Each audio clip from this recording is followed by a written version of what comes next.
Hello, welcome again to this online course on fundamentals of composites and cellular materials. Today's topic which I am going to discuss is ceramic matrix composite, which are classified into advanced composites.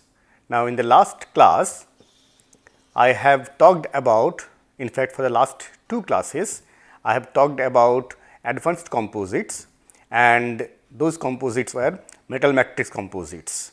So, in today's class I will discuss on, I will continue the discussion on advanced composites only, and in this case now we will talk about ceramic matrix composites. So, as I mentioned earlier that I have classified advanced composite into 4 classes, which are advanced MMCs, advanced CMCs, then advanced processing techniques for advanced composite synthesis or fabrication, and the last one is application oriented advanced composites. So, I already have discussed about advanced metal matrix composites. In today's class we are going to discuss on advanced ceramic matrix composites. So, let us begin our class today. The first example which I am going to give today is a composite material where the matrix is alumina. So, it is a ceramic matrix composite, matrix is alumina and it is reinforced with graphene oxide. Now, what is graphene oxide? We have discussed about graphene nanoplatelets earlier. We have talked about carbon nanotube, we have talked about GNP, which is basically graphene nanoplatelet. What is graphene oxide then? So, graphene oxide is again a nanoparticle like graphene nanoplatelets.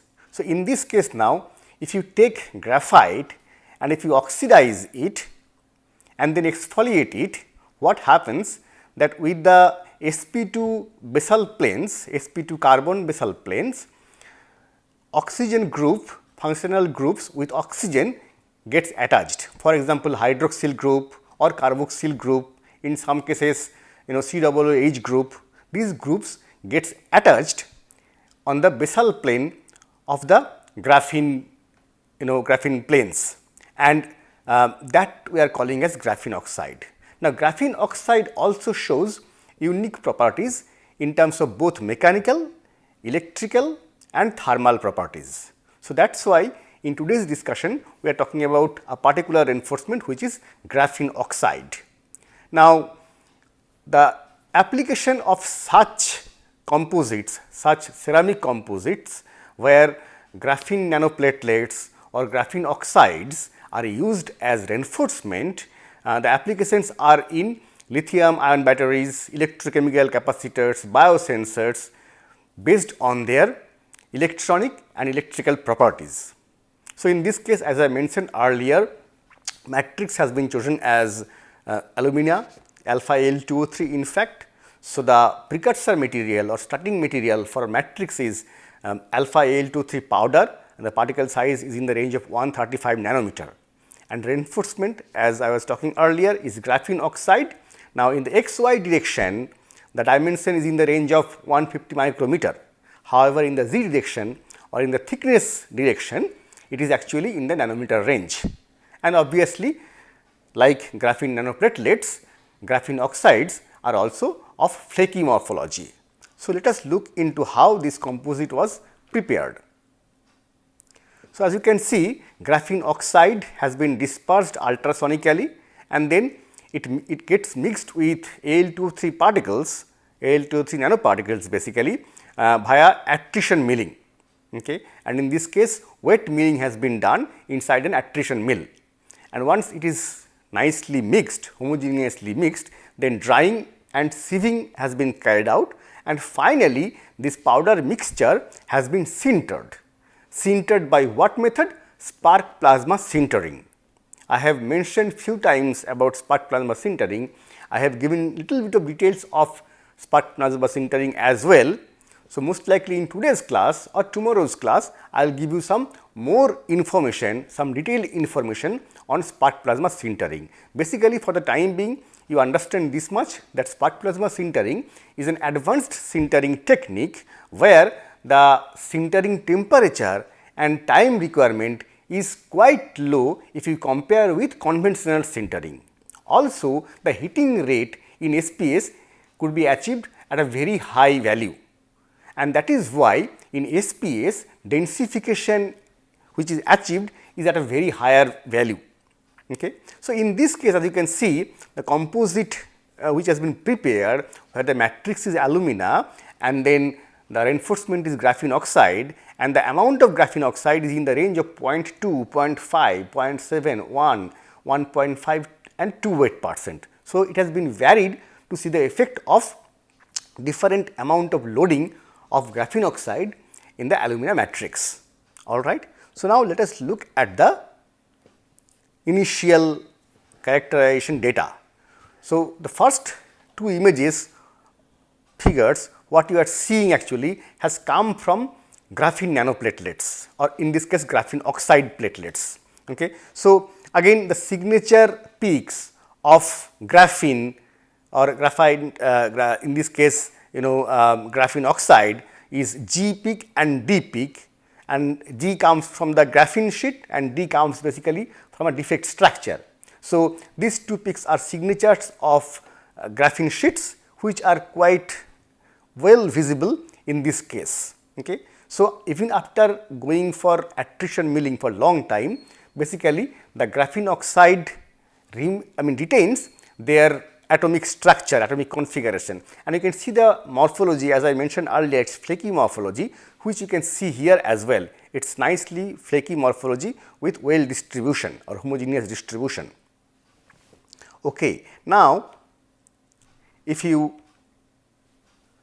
look at the composite, so once the composite has been sintered, once the powder mixture has been sintered, this is a TEM image from that sample, and what you can see, these grains, nice grains visible, and these grains are alumina which is basically evident from this SAED pattern, selected area diffraction pattern, and you can see there are actually dislocation densities around the grain boundaries, even inside the grains as well. Now, interestingly, if you look at this particular image, this dark field image, where you can see there are two grains, this is grain number 1 and here there is grain number 2, and in between these two grains you can see there is something visible at the boundary.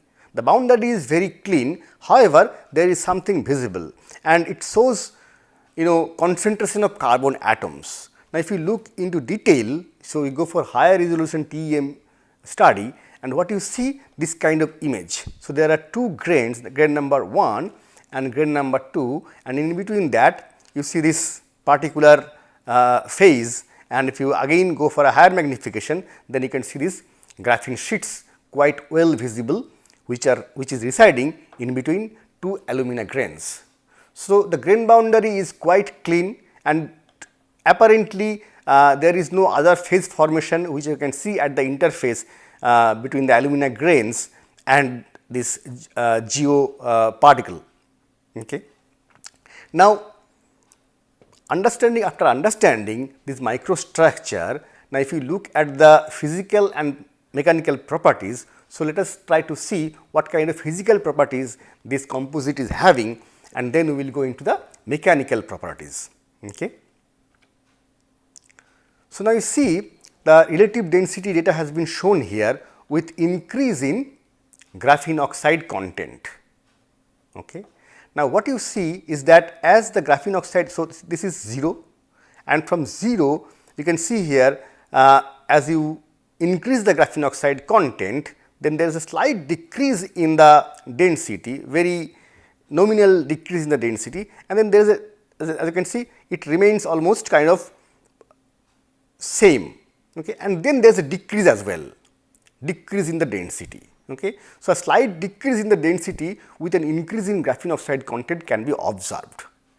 So, first of all, why the initial decrease? This initial decrease is because from 100% alumina, if you add obviously certain amount of graphene oxide, okay, then what happens? There will be some amount of agglomeration or some amount of porosity entrapment between these graphene oxide nanoparticles, okay, and that leads to slight decrease. but then that is not very evident. What is evident is that as you increase from 1% to further increase in graphene oxide content, then that decrease in density is evident, and that is basically because of the agglomeration problem. Okay. So, you understand again why this agglomeration problem is so severe. We are not adding very high amount, only around 1 weight%, but that leads to agglomeration. And this agglomeration, I have mentioned it a few times during my classes, is that if you have nanoparticles, these nanoparticles are having basically high specific surface area, and higher the specific surface area, obviously surface energy or specific surface energy would be higher, and because of that higher surface energy, there will be enormous agglomeration tendency between nanoparticles.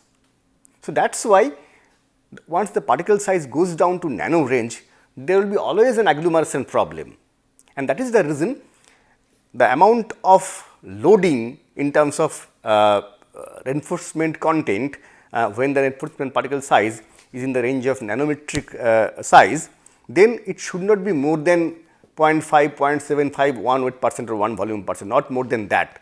Okay. Beyond that, there will be agglomeration problem, which you can see here is happening as well. Okay. Now, let us see what is the effect of this graphene oxide loading or graphene oxide content on the grain size. So, what you see here is that again there is a decreasing trend, that with increase in the content of graphene oxide, there is a decrease in the grain size, and that is happening because of this particular phenomenon what you are seeing here, or in fact this is more evident in this case. What you see here, that the graphene oxide is actually residing at the grain boundary. So, the graphene oxide particles will be residing at the various grain boundaries, and it basically pins the grain boundary. So, during sintering, when there is application of higher temperature for prolonged time, there will be grain growth. Now, this grain growth will be restricted by the pinning effect of this nanoparticles, in this case graphene oxide, and that is why you see, if you see here initially when there was no graphene oxide, you see the grain size in the range of 2 micrometer and above 2 micrometer. By the time you use, graphene oxide has been used as reinforcement, you can clearly see the grain size actually becomes half of the initial grain size. Okay. So, the effect of pinning the grain boundary by graphene oxide nanoparticle is quite evident in this study. Okay. In fact, if you look at this particular TEM image, you can see here that here this is Al2O3 sintered at 1400 degrees Celsius without any GNP. Once the GNP has been added, what you can see, the first thing you can see is that there is decrease in grain size. Okay. From the average grain size, if you look at this grain size, there is a slight decrease in the grain size. Not only that, you will be seeing another interesting phenomenon. So, you can see there are some graphene oxide nanoplatelets distributed here, and around those nanoplatelets, if you look at these grain bound grains, those grain size is even smaller. So, this is a direct evidence that graphene oxide nanoplatelets or basically nanoparticles actually could lead to decrease in grain size, or basically could lead to restriction in grain growth, rather to say. Okay. So, that is why you can see here the grain size along these graphene oxide nanoparticles, in this case nanoplatelets, is actually lower. Okay. Now, after understanding the microstructure properly, we need to understand what is the effect of that on the mechanical properties, right. So, if you see Vickers micro hardness, and then here we have modulus, and here we have fracture toughness have been shown. So, what is happening here, you can see there is increase in hardness. Let us talk about the hardness first. So, you can clearly see there is increase in hardness, and that is definitely coming from the effective reinforcement being given by the graphene oxide particles. Okay. However, after a certain percentage, as you can see here, beyond 0.75 or so, again you can see there is a decrease in the hardness, and that is happening because of the porosity as you observed earlier. Okay. So, with increase in geo content or graphene oxide content, there will be some amount of porosity accumulation, and because of that porosity accumulation, the hardness now goes down. Now, there is another factor here. So, there are two factors which are acting to increase the hardness. Number one, as I mentioned, effective reinforcement by graphene nanoplatelets, that we all understand. What is another factor? What is the other factor? The other factor is, if you remember, in the last slide we discussed the effect of graphene oxide on the grain size. So, grain size gets decreased, and once you have decreased grain size, obviously strength, hardness increases, as you all understand, which is because of Hall-Page relationship. Lower the grain size, there will be increase in yield strength, there will be increase in hardness, and that is what is happening here as well. So, there are two effects which are acting simultaneously to increase the hardness. One is the effective reinforcement being provided by the graphene oxide nanoparticles, and second one, because of graphene oxide there is decrease in grain size, and that decrease in grain size also leads to increase in hardness. I think we all understand this part. Now, what you see here, interesting thing is on Young modulus. Okay. Now, if you ultimately, as you all understand, Young's modulus is intrinsic property of material. Okay. In this case, if I add graphene oxide, which is having higher modulus, very high modulus, so that should lead to increase in the modulus, which is happening initially. And then if we have more amount of graphene oxide, then the modulus should increase. However, it is decreasing, and that is again because of this porosity content. So, we have to be extremely careful in choosing right amount of nanoparticles to be used as reinforcement, number one. Number two, we also must ensure that those those nanoparticles are well distributed throughout the matrix. And similar effect we are seeing in case of fracture toughness as well. So, ultimately the porosity is playing the role of villain here, that it is increasing, the fracture toughness is improving initially. However, once the porosity comes into picture, again the fracture toughness goes down. Okay. So, ultimately the effect of graphene oxide content, grain size and density, everything, all these three different aspects are playing role in dictating the mechanical properties of such nanocomposites. So, once we understand the microstructure, then we have understood now the mechanical property. What we need to look into now is the fracture properties of such material, because we all understand intrinsically ceramic materials show poor fracture toughness, right. So, one of the way to improve fracture toughness, as I have mentioned a number of times, that one of the ways to improve fracture toughness in ceramic ceramic materials is to reinforce them with certain reinforcement, which would lead to certain phenomenon taking place during load application, and that will lead to ultimately improvement in fracture toughness. So, let us look into this as well, the fracture toughness or the fracture behavior of such materials. All right. Now, if you look at the crack propagation mechanism here, okay, very interesting things are happening here. Simultaneously, lot of different phenomena is taking place here. So, the first thing what you are seeing here in this case, you can see once the crack tries to propagate, there is branching. Okay. Also, you can see here there is crack deflection. Okay. So, if all these sites are showing crack deflections, okay, you can see a very good example of crack branching. So, you can see here this crack is going like this, and then again there is a crack going like this. So, the crack has branched here. Okay. High mag image has been shown in the below image, where you can see how the crack is actually, also you can see there is a tortuous path. So, there is a huge tortuous path of crack propagation.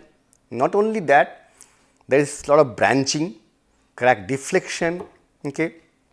As you can see, another very interesting point you are seeing here is that the crack is also getting bridged by these agglomerated or maybe multiple graphene nanoplatelets or graphene oxide particles are here, which leads to bridging of the crack. That means, it stops the crack, it tries to stop the crack, and at the same time you also can see along the grain boundaries there is delamination. Okay. Delamination means basically the grain boundary, at the grain boundary, I mean there is intergranular cracking going through, and those cracks are obviously because of very small particle size. Now, there is tortuous path. Okay, you can see all these cracks are having zigzag pattern or tortuous path. So, ultimately what are the different phenomenon we have observed here? We are seeing crack branching, we are seeing crack deflection, we are seeing crack bridging, we are seeing crack delamination between grain boundaries, between grains as well. And all these actually factors would lead to delaying in the fracture process. All these different phenomena which are taking place here will basically absorb certain amount of energy during loading, and that would delay the fracture process, and in that process it would lead to improvement in fracture toughness. So, ultimately in this composite it has been nicely shown that how the different phenomena taking place, such as crack branching, crack deflection, crack bridging, and ultimately delamination at the interface, and all these different phenomena ultimately is leading to improvement in the fracture toughness in such composite materials. Okay. So, in this example we have actually seen the effect of graphene oxide nanoparticles. It could be any other nanoparticles as well, but the effect of those nanoparticles on density, on grain size, and then ultimately effect of those factors on different mechanical properties such as hardness, such as modulus, such as fracture toughness, and ultimately we are seeing how these nanoplatelets or these nanoparticles would affect the fracture behavior in ceramic matrix composite that we have observed in this particular example. Okay. Now, let us move to another example, which is again a ceramic matrix composite, and in this case the reinforcement is not nanoparticles, but certain fibers, carbon fibers. We have discussed a lot on carbon fibers, how carbon fibers could be synthesized, what are the different mechanical properties of carbon fiber. Okay. We have talked about different kind of carbon fibers based on their processing methods. Okay. Now, let us look into how this carbon fiber could affect mechanical property in ceramic matrix composite.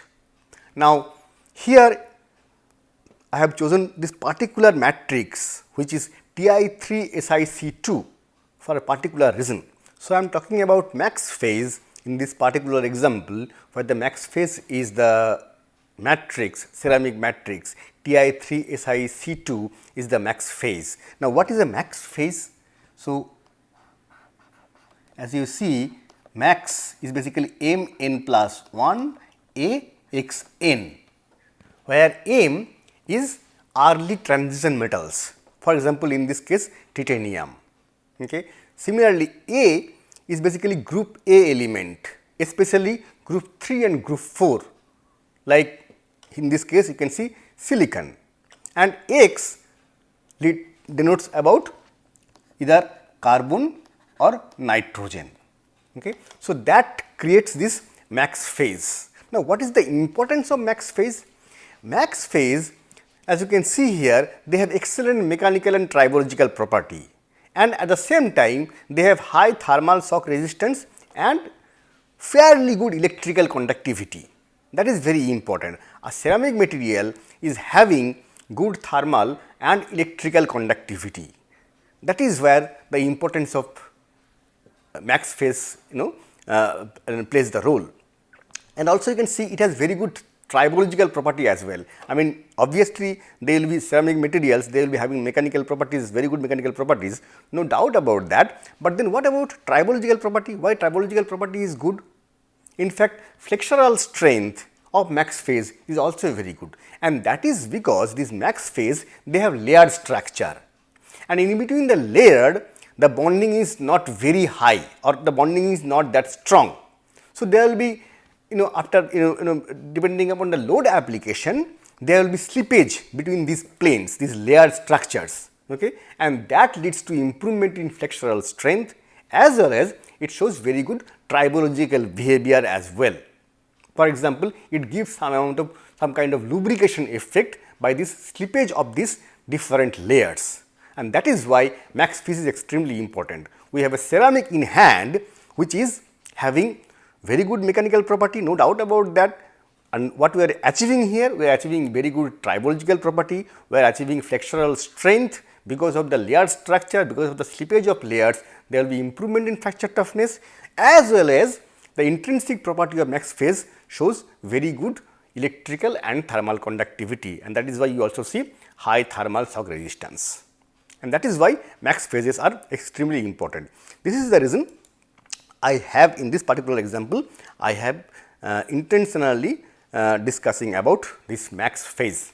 So, the max phase in this particular example Ti3Si2, which has been reinforced with carbon fiber. Okay. Now, let us see how it has been made. So, this max phase Ti3Si2 has been basically synthesized by the reaction of TiC, silicon and carbon black. So, these TiC particles, Si particles and carbon black, they have been taken in certain proportions, they have been ball milled for certain amount of time, and then this Al2O3 and Y2O3 powders are added there as sintering additive. It accelerates the sintering process in max phase, okay, and then also it promotes the formation of Ti3Si2 from TiC.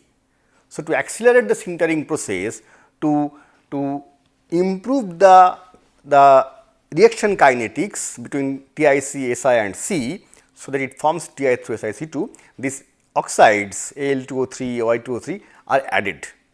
And then the reinforcement, as I mentioned earlier, carbon fiber, length is around 3 to 5 mm and diameter in the range of 3 to 5 micrometer.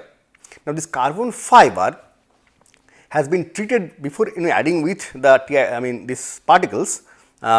This carbon fiber has been treated with nitric acid, concentrated nitric acid, basically to age the surface and also to see if, so age the surface means it will actually create certain amount of roughness, and this roughness would help in improving mechanical bonding during composite making.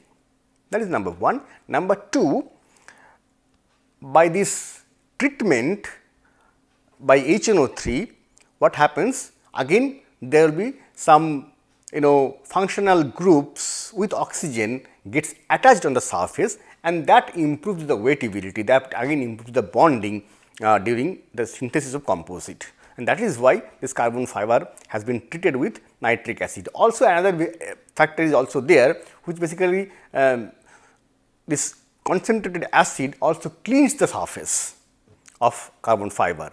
So, because of this treatment is done. So, if you see here how it has been fabricated. Now, these composites were fabricated by the combination of compression molding. So, this powder mixtures has been taken in a mold, and then compression molding would be done, and then pressureless sintering. Okay. And the sintering has been done at this particular temperature 1800 degrees Celsius for 5 hours in argon atmosphere. Once the sintering is done, then another step is applied here, is that molten silicon infiltration. That means, silicon particles will be kept on the surface of this sintered composite, because it will be having certain amount of porosities. To fill those porosities, around 1500 degrees Celsius, at 1500 degrees Celsius it will be heated. So, silicon will melt and will infiltrate in those pores, okay. And during at its goes inside the porosity, it also reacts with SiC carbon and it would form again Ti3SiC2. So, that is the reason silicon in molten state is added to improve densification and to increase the amount of Ti3SiC2 further.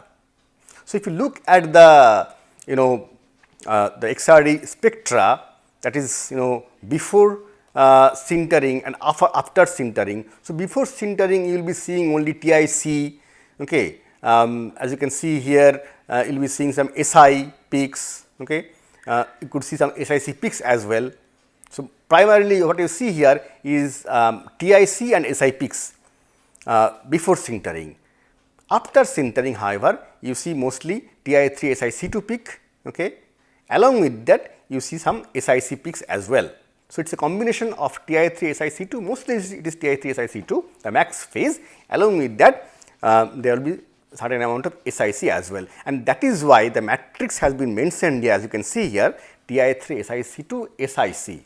It is not purely or it is not completely Ti3SiC2 SiC2, other I mean some amount of SiC would also be there.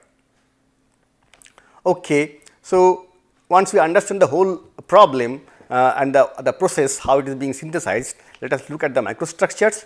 Now, what you are seeing, so the reactions have been mentioned here, you can see here all these reactions have been mentioned, and ultimately what it forms is Ti3SiC2, okay.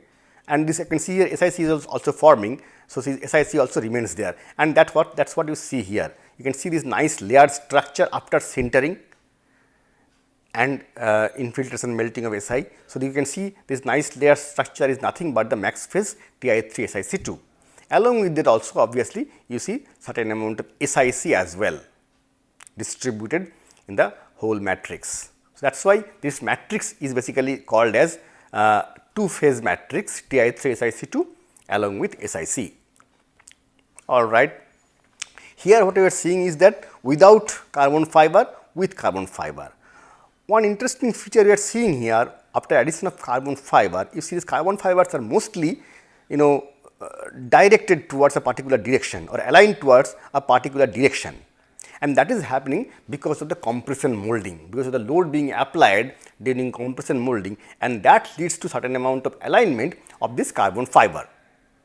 In this table, the data of porosity or the densification has been shown, density has been shown with increasing carbon fiber content, and obviously I do not have to explain this, but with increasing carbon fiber there will be decrease in density or there will be increasing certain amount of porosity, just because there would be certain cases there will be some agglomeration of carbon fiber, or there will be not very good interfacial bonding, and those things would lead to entrampment of porosities in certain cases, and that is why there is decrease in, there is increase in porosity content with increase in the carbon fiber.